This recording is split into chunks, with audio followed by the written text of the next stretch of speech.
En novembre 2018 commençait la révolte des Gilets jaunes. Je dis bien révolte et non mouvement social ou crise. Car une mobilisation prenant immédiatement une dimension nationale et cristallisant les colères envers l'injustice fiscale et sociale, l'explosion du coût de la vie, la disparition des services publics, les entorses répétées à la démocratie politique et sociale et finalement le mépris des puissants, cela s'appelle une révolte.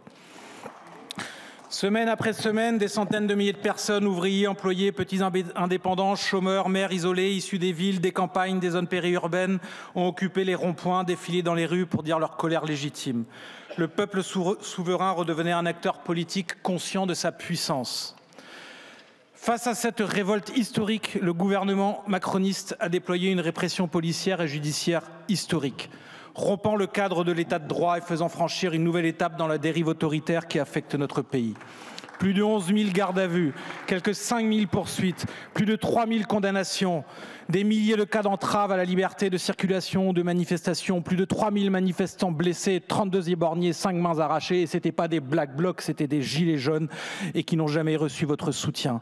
Une femme, Madame Zineb Redouane, à laquelle je veux rendre hommage à cette tribune, tuée par un tir de grenade lacrymogène à Marseille alors qu'elle se trouvait dans son appartement. Pour tout cela, la France a été condamnée notamment par l'ONU. Pour tenter de justifier une telle violence d'État, il fallait en diaboliser les victimes. Les Gilets jaunes ont été dépeints comme un ramassis de brutes, de casseurs, d'antisémites, de complotistes, incapables de penser ou d'articuler une revendication politique. Puis un grand débat a été organisé, ponctué par les interminables monologues de l'organisateur en chef, le président de la République.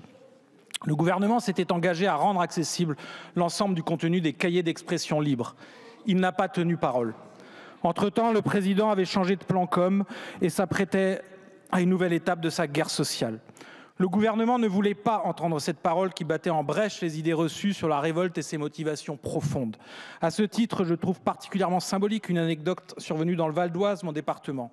Un septuagénaire qui avait pris au sérieux la demande présidentielle et consigné par écrit ses doléances a reçu en guise de première réponse la visite d'agents du renseignement qui l'ont interrogé pendant 1h30 sur ses motivations. La présente proposition de résolution demande au gouvernement de procéder à la publication des cahiers de doléances issus du grand débat.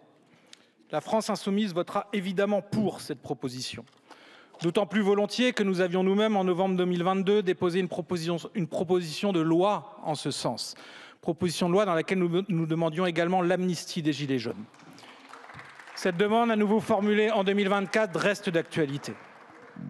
En votant cette résolution, notre Assemblée se placerait dans la continuité de Jean Jaurès, qui a tant fait pour la collecte, la publication et l'étude des cahiers de doléances de 1789.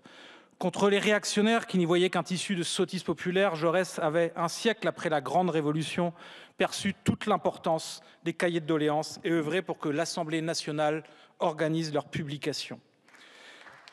La publication des cahiers issus du grand débat peut permettre de rendre son vrai visage à une révolte dont les acteurs ont été largement diffamés et dont les principaux mots d'ordre ont été occultés.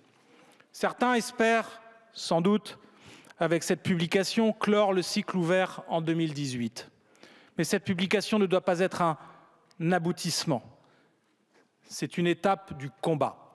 Combat pour la dignité des Gilets jaunes et pour que leurs revendications de justice sociale, fiscale, de démocratie soient enfin entendues. Car voyez l'état de notre pays.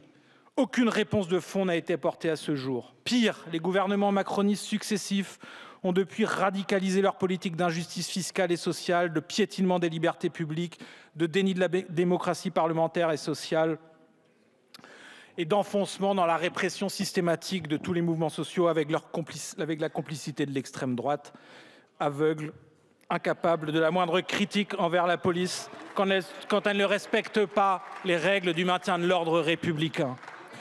La publication des cahiers de doléances sera un nouveau point d'appui dans la lutte contre cette politique. Je vous remercie.